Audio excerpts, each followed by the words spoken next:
So the first there is a custom. There is a custom um, to before we even start the seder to sing actually the steps of the seder kadesh orchatz karpas yachatz, to go through it and actually say it.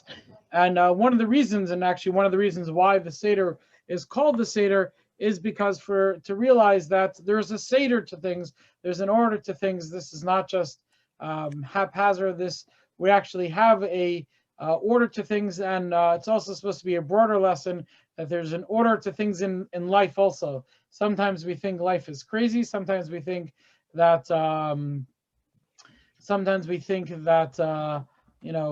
things are just happening, and no one's controlling everything. But we have to realize there always is an order to things, and therefore one of the ways to remind ourselves is by uh, calling the Seder night the Seder, that there's an order to things, and going through the different orders of the Seder. Okay. When a person says Kiddush, so first of all, what do we say Kiddush on? So Kiddush could be said on. We'll go through the what a person has to do, and then there's a lot of ideas, a lot of things that a person wants to do a little better, a little nicer, then they can do that as well. When a person makes Kiddush, they can make Kiddush on anything they normally make Kiddush on. So that would include wine, that would include grape juice, white wine, red wine, sparkling grape juice, regular grape juice, any type of wine or grape juice could be used for Kiddush. How big does it have to be? So there's different opinions. There's some opinions that say that the size of the cup has to be 3 ounces. Some say a little more, 4 ounces or 4.5 ounces. And then when you drink the cup, you don't even have to drink the entire cup. You only have to drink the majority. So we think of 4 cups of wine as a lot of wine, but the truth is, if a person has either for health reasons or just a person has a hard time drinking a lot of wine, so it's a little late now, but still doable. You can go out, get yourself a smaller cup, get a cup which is only if you want, even if you want to go with the larger shear, the larger amount, you can get a cup which is 4.5, 5 ounces, and then you each of the 4 cups. You don't have to drink the whole cup. You can even just drink the majority of the cup, and that would be okay. So again, even if you have a cup which is 5 ounces, which is not a very big cup, that means each time you're drinking 2.5 ounces. Just to put that in perspective, that would be 2.5 shot glasses, right? 2.5 shot glasses of wine or grape juice. Even if a person has a problem drinking a lot of wine, it's not really a lot of wine, and therefore it's very, very doable. Also, the wine should be, when a person drinks the wine, they should do it while they are leaning. Now, there's different customs about women. Do women lean? Do women have to lean or not have to lean? Without getting into all the back and forth that's discussed amongst the different halachic authorities, the bottom line is there are different customs that some women do lean, some women do not lean. So whatever your personal custom is, that's what a person should do. If a person doesn't know what their personal custom is, I would say that the more popular minhag, the more popular custom is that women do lean just like men, and therefore women should lean as well.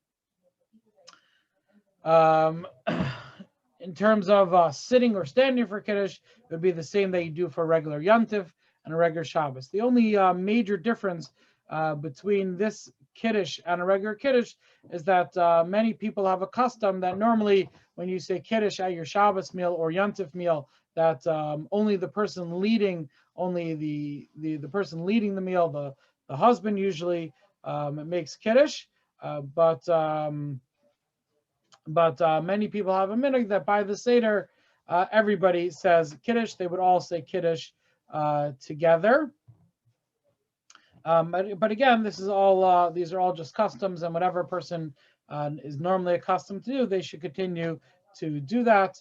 And one of the beautiful things about the Seder is that each person, each family has their own customs, their own special customs, and whatever person's custom is, it's part of the Masorah, part of the tradition which we passed down on the Seder. Person should follow and keep that. Okay. When a person says Kiddush, obviously you're going to follow what's in the Machzer, as Mrs. Himberg pointed out, because the first Seder is Motzei Shabbos, so therefore we add in Havdalah. We add in the bracha for Havdalah. So we have a mnemonic to remember the brachas that we say. It's Yak Nahaz, which stands for Yayin, which means the bracha that we make on wine. So you would start with the bracha of Borei Pari Hagafen, then Kiddush, which is the regular Kiddush bracha.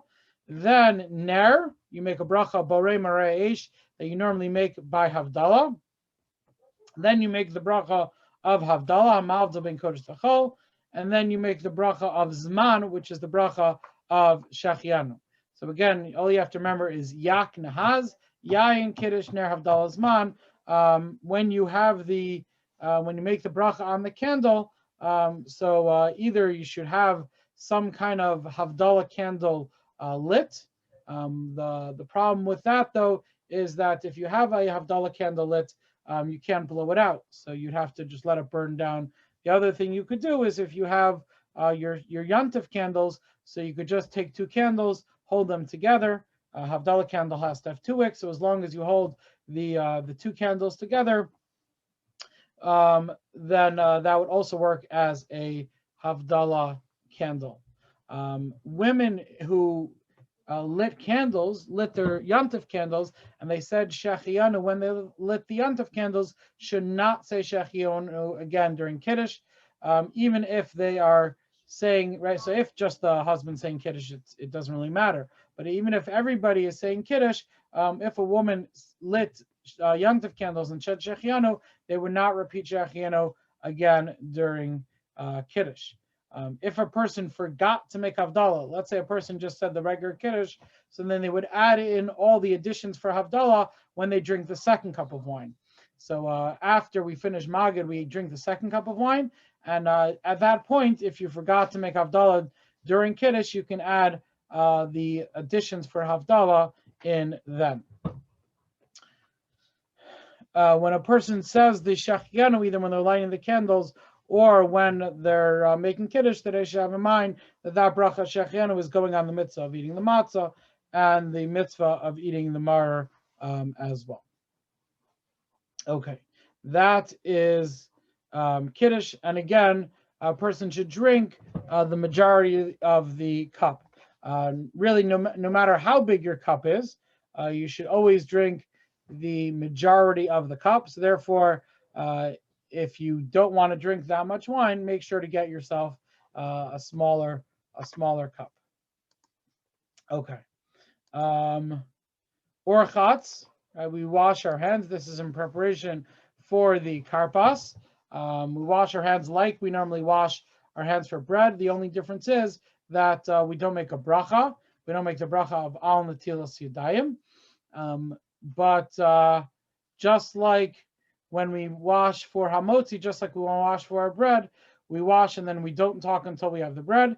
The same thing should be done here. We wash our hands and we don't say a bracha, and then we'll go right into orchatz.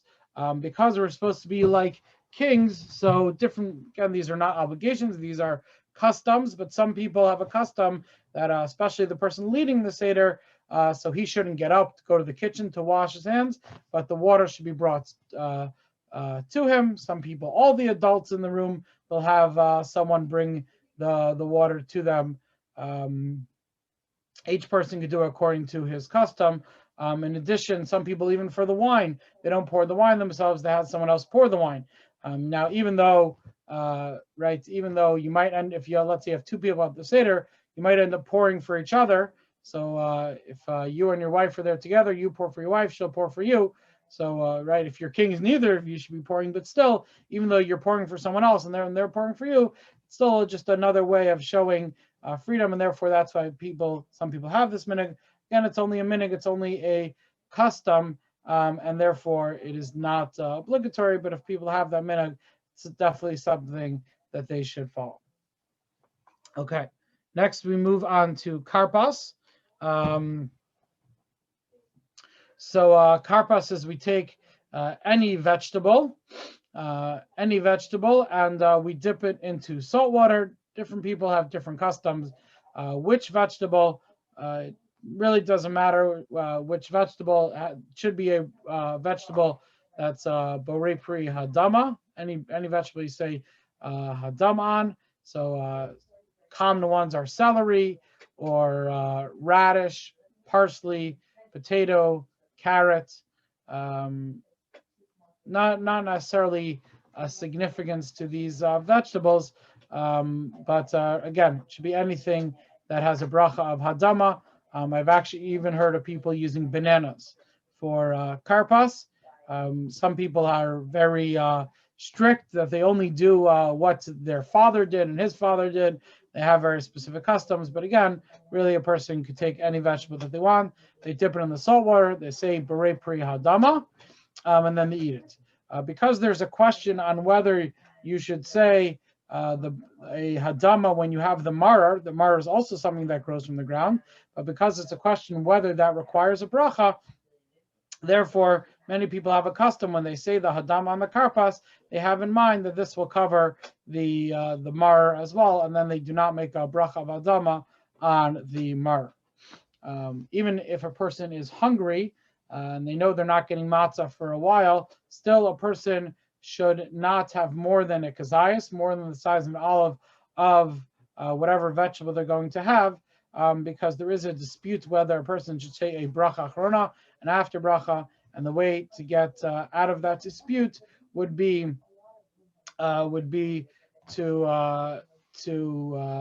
less than a kazayas, less than the size of an olive, and then you definitely do not need to make a bracha of a bracha achrona and after bracha, and you'd solve the problem in that way.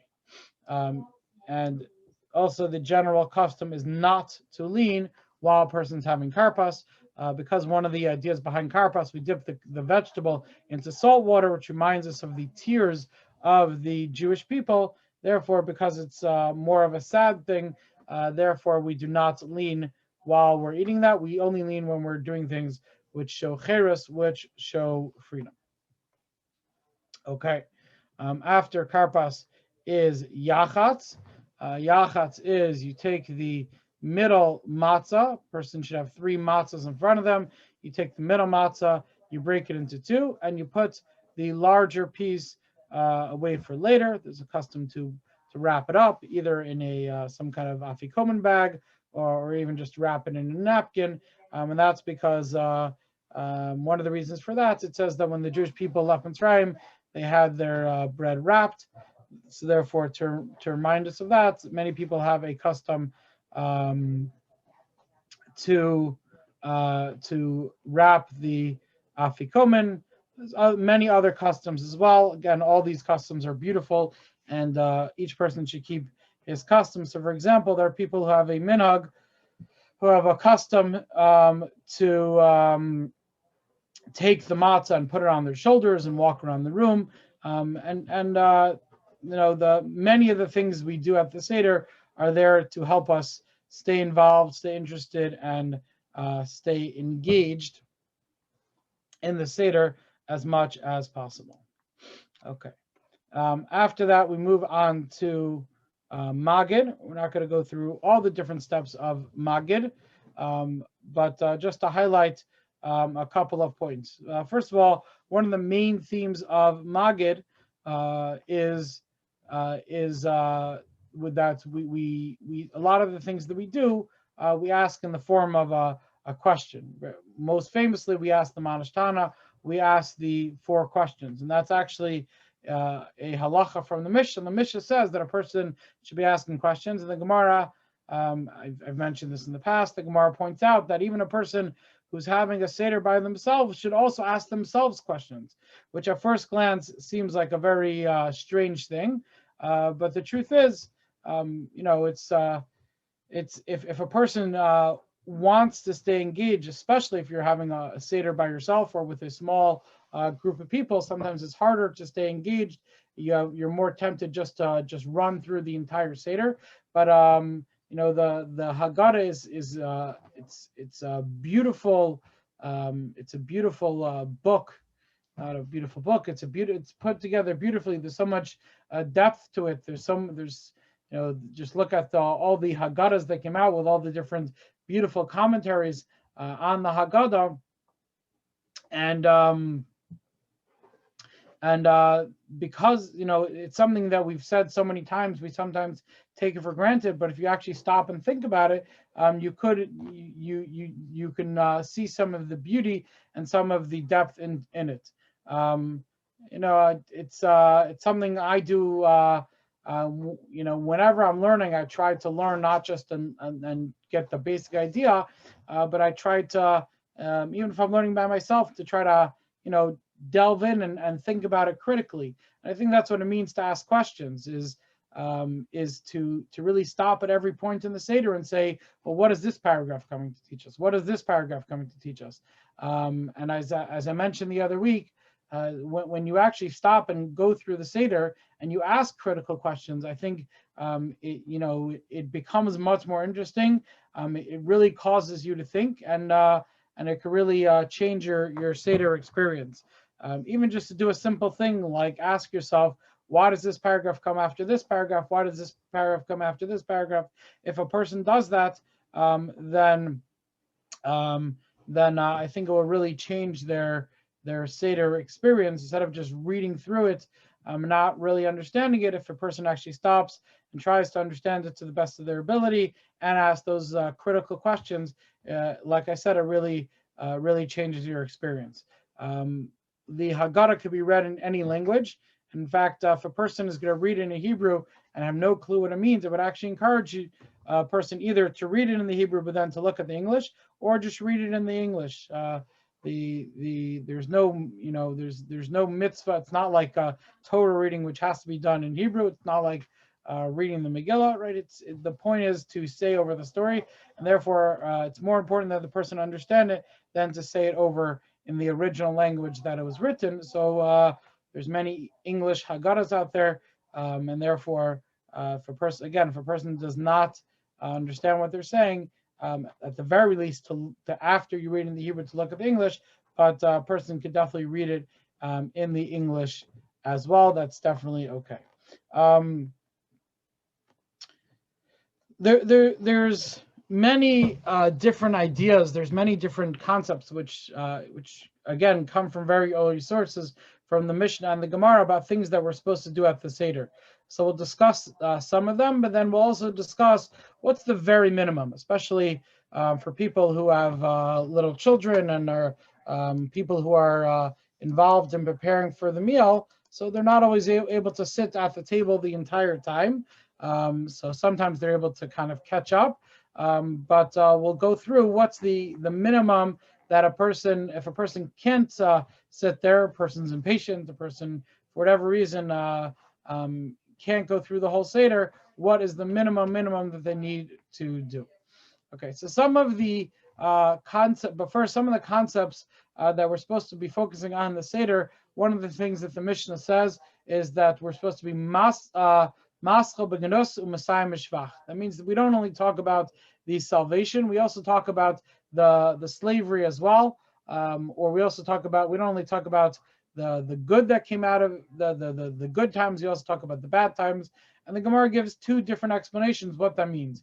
Either it means that we don't only talk about the redemption, we even talk about the slavery, and that we fulfill when we say right after the Manashtana, we say the paragraph Avadim Hayinu Lefar L'Mitzrayim, that we were slaves to Par Mitzrayim, and then we talk about how Hashem took us out. So we're not just talking about the Exodus, we're also talking about the slavery as well. There's another opinion in the Gemara that says that we fulfill this when we talk about our spiritual downfall, and then how we rose out of that. And the way we do that is by talking about how we even all of us came from idol worshippers. Avram Avinu's father, Abraham's father, was an idol worshiper. He was an idol merchant, and therefore we came from a very lowly spiritual place. But then our forefathers and the Jewish people, when they came out of Mitzrayim, were able to reach great heights. So that's also some of the things that we talk about. Obviously, talking about the 10 makos, the 10 plagues, is something that is very important. However, the main part of Magid, the main part of what a person is supposed to say at the Haggadah, is really the last couple paragraphs, and it starts from the paragraph which starts Rabbi Gamliel Omer. Rabbi Gamliel says that that if someone doesn't say these three things, they have not fulfilled their obligation.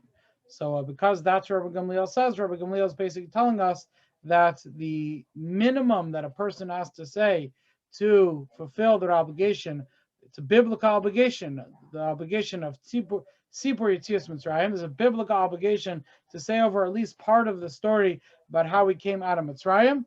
And Ramosha Feinstein says that the minimum that a person has to do is say from that paragraph, Rabbi Gamliel Omer, where he explains why we have matzah and why we have mar and why we had carbon Pesach, to start from there and then finish to the end of Magid. So that would include with the first two paragraphs of Hal. Okay, so again, that's the very minimum a person has to do, is to say that paragraph which explains why we have the matzah, the mar, and the carbon Pesach, and then finish off Magid from there.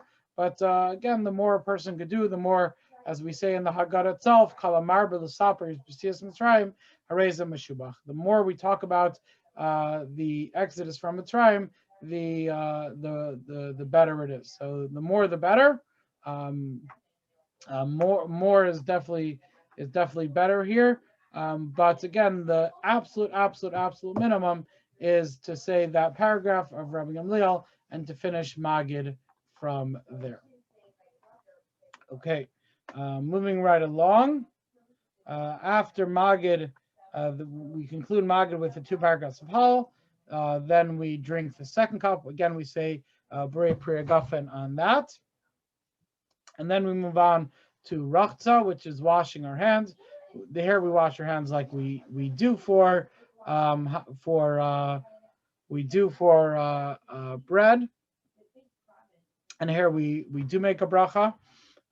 Important to note that right after we have rachsa, right after we wash our hands for the bread, so then we're going to have matzah, and then we're going to have marar, and then we're also going to have korech. Korech is the sandwich where we have matzah and marar together.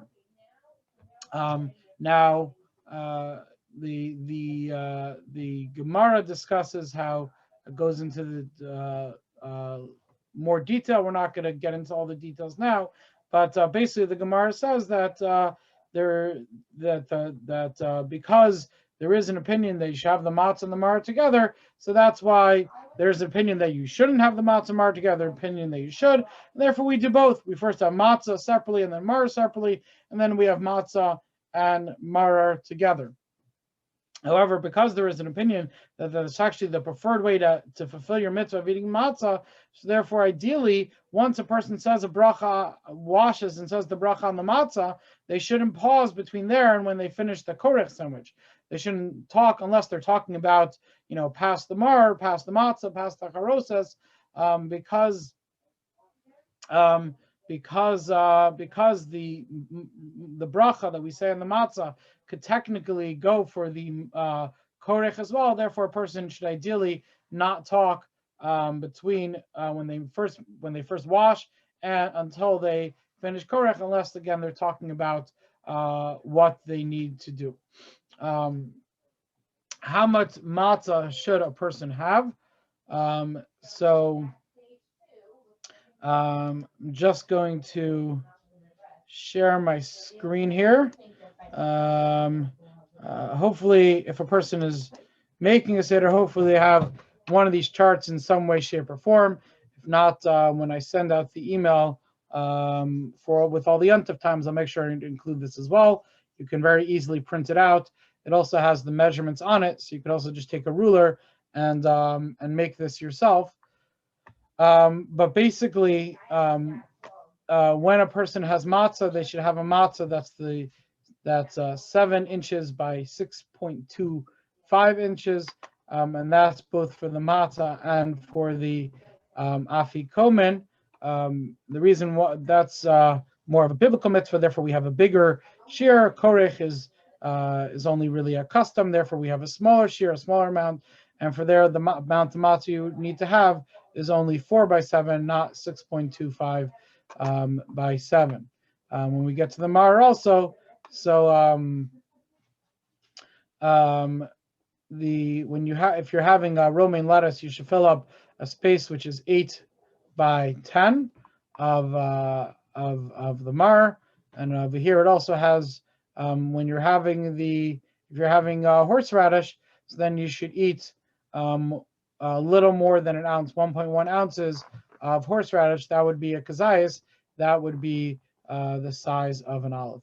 If a person, for health reasons, is not able to eat the full amount, or even the smaller amount, so then because they're not, or at least it'll be questionable whether they, depending on how much they have, could be questionable whether they're actually fulfilling their obligation. Therefore, the best way to do it would be to have someone else say the bracha for them. If your health reasons you can't eat more, you can't eat more. There's nothing to do about that. We're not going to require you to do something which would be bad for your health. But on the other hand, in that case, a person should not say their own bracha. Okay, so that's this chart. Again, if you're making a siddur, you should have something like this. Some of the Passover guides actually come with it. If not, like I said, I'll email it out. You could either print it out or just use a ruler and make one yourself. And this way you have all the measurements there for you. Okay. So that is okay. So again, rachsa, then we go straight into motzi matzah. When a person says motzi matzah, so a person should have 3 matzahs in front of them, and because you want to have 2 whole matzahs. Whenever we make hamotzi on Shabbos Yontif, we have 2 whole matzahs. So therefore, you pick up all 3 matzahs. Then you say the bracha of hamotzi. Then you drop the bottom one. Now you're holding the top one and the middle one, and then you say the bracha of al achilas matzah. And when you eat the matzah following that, you should have a piece from the top and the middle matzah. Everyone at the table should have a piece from the top and the middle of the matzah. If you have a very small seder and you can have the full amount from the matzahs in front of you, that's fine. Otherwise, you just take more matzahs from the side, and then you can fulfill your obligation with that. But again, everyone should get at least a small piece of the top and the middle of the matzah, and then the bottom matzah you will use for korech. That matzah you use for the sandwich that you have later. When a person eats the matzah, they should be leaning to the left side, as we discussed. Different customs whether women lead. Also, the matzah should be eaten within the time period known as kedei achilas pras, which means the amount it takes to eat a half a loaf of bread. How long is that? So obviously, there's different opinions. The shortest opinion says it's 2 minutes, and the longest opinion says it's 9 minutes. So eating all that matzah in 2 minutes is pretty difficult. So therefore, as long as you do it within 9 minutes, then you're really okay. And if you think about it, right, we're saying you have to eat the matzah in the amount of time it takes to eat a half a loaf. Half a loaf we assume is 8 kazesim, is the size of 8 olives. So if you can't eat, if you have to stuff the matzah down your throat, you're supposed to be eating 1 kazayas, and you're stuffing it down your throat, and you're eating it as quickly as possible. That's probably way, way quicker than it takes to eat 8 kazesim. So the size of bread of 8 olives. So therefore, again, you don't have to stuff it down your throat, but a person, you shouldn't. You should make sure to eat it at least within that period of 9 minutes, and and that way you'll have definitely fulfilled the obligation. Okay. After that, we have the marar, different vegetables, different things person could use for marar. Most common are either romaine lettuce or horseradish. I've seen people, very big people, do both. Either I've seen, people have horseradish, people have romaine lettuce. They're both 100% okay. Whatever a person is comfortable with, they can do. If you don't want to handle the sharpness of the horseradish, you can have the romaine lettuce. If you're concerned with E. coli, and therefore you don't want the romaine lettuce, you can have the horseradish. I'm not sure how easy it is to get. I don't remember seeing it anywhere around here, but there's also something called endives, which is also okay to eat for maror. And again, if you look at that form, which I'll send out, so it has the exact amounts that a person is supposed to eat. A person should not be leaning while they eat the maror. And then also a person, when they eat the maror, we dip the maror in charosas. Charosas is basically the main idea is that it should be the kind of the consistency of mortar of cement. It reminds us of the cement that the Jews use to make bricks. Generally, people make it out of apples and ground nuts and wine. I saw someone ask about if someone's allergic to those things. So it's really any mixture that you can make that would have that consistency. There's reasons also why specifically those things, apples, to remind us of the Medrash says that the Jewish women used to go out and give birth under the apple trees so that the Egyptian wouldn't be able to find them. There's Kabbalistic reasons also why we have those things. There's actually one opinion that says that you should put in your charosas all the things that the Jewish people are compared to in Shir Hashirim and Song of Songs, which would include other things as well, like dates and pomegranates. I think a few other things as well. You have to go through Shir Hashirim, the Song of Songs, and see all the things that we compare the Jewish people to. But again, different people have their different recipes for charosas. And again, the as long as it has that consistency of mortar, that's the main point. Some people also have the custom that they dip it in the charosas, but they don't make. It's not like a mara with a lettuce sandwich with charosas. Some people actually say to dip it in and then to wipe it off. You just want to get a little bit of it on, but you don't want it to actually sweeten the taste of the mar. Different customs about that. A person could also, if a person doesn't want to take only romaine lettuce or only horseradish, you can take a combination of the two as well. When I was studying in yeshiva, I had the opportunity to go to the Seder to different Rebbeim of mine, to different teachers of mine, and that's actually one thing I saw two different of my teachers do, that they both did that. They took romaine lettuce and they put horseradish inside the romaine lettuce, and then they ate both of them together. But again, whatever a person wants to do is completely okay. Romaine lettuce is okay, horseradish is okay, endives is okay, or any combination of that, as long as it ends up it equals to a full kazayas. Okay. The korech we mentioned, you take the bottom matzah, you take it's a smaller piece of matzah, and you have it with the mar again. You dip it in the charosas again, and then that you should eat leaning. Just to share one beautiful idea for those who were at Mincha. I said this in between Mincha Marv today, but just to repeat it quickly for those who are not there.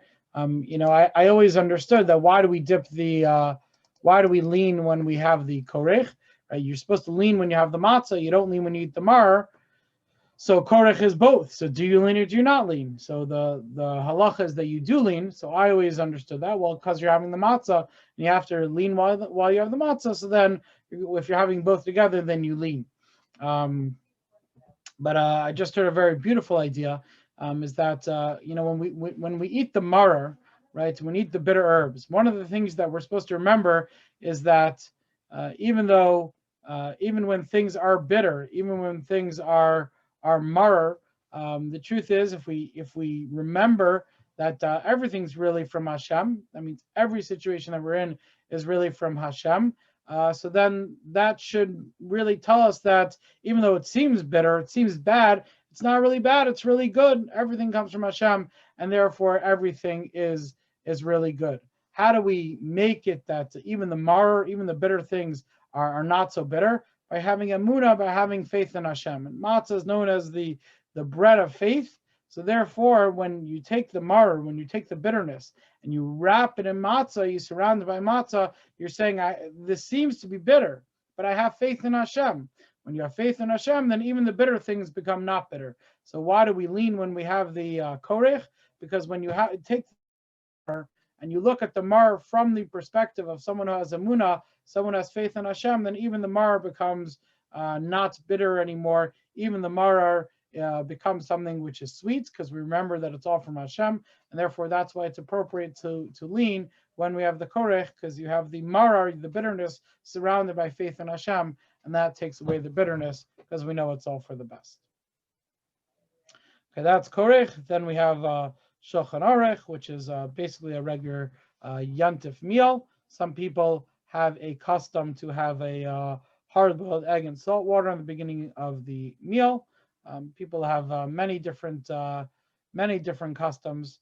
Some people have a custom to lean through the entire meal. Most people do not have that custom, but again, everyone should do according to their custom. And a person should just be careful when they're having their meal that they don't have too much food, because if they have too much food, then they won't have room for the afikomen. So therefore, you want to make sure that you do have room for the afikomen. You're not stuffing yourself to get that last piece of afikomen, especially if you've eaten a lot of matzah already. Person just has to pace themselves.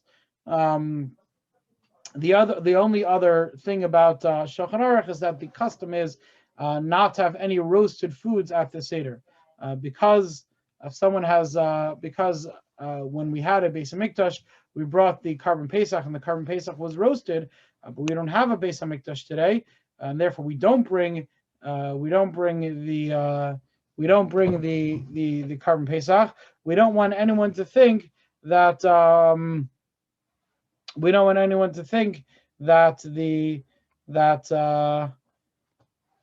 what we're eating is actually carbon Pesach. So therefore, even if a person is eating something like chicken, which cannot be carbon Pesach, still the custom is not to have any roasted meat or chicken at the meal, so that there's no mistake that we know nothing is actually carbon Pesach, which would be prohibited to eat nowadays. For this purpose, for this halacha, the definition of roasted is that not only if you would actually roast it on a spit, but anything that is cooked without liquid, right? So even if you have chicken which you put in the oven, if there's no liquid that you're cooking the chicken in, that would also be roasted. That would also be considered roasted, and that should be avoided. So you can either have either some kind of stew, meatballs, something like that, where it's cooked in sauce, or something which is fried in oil, right?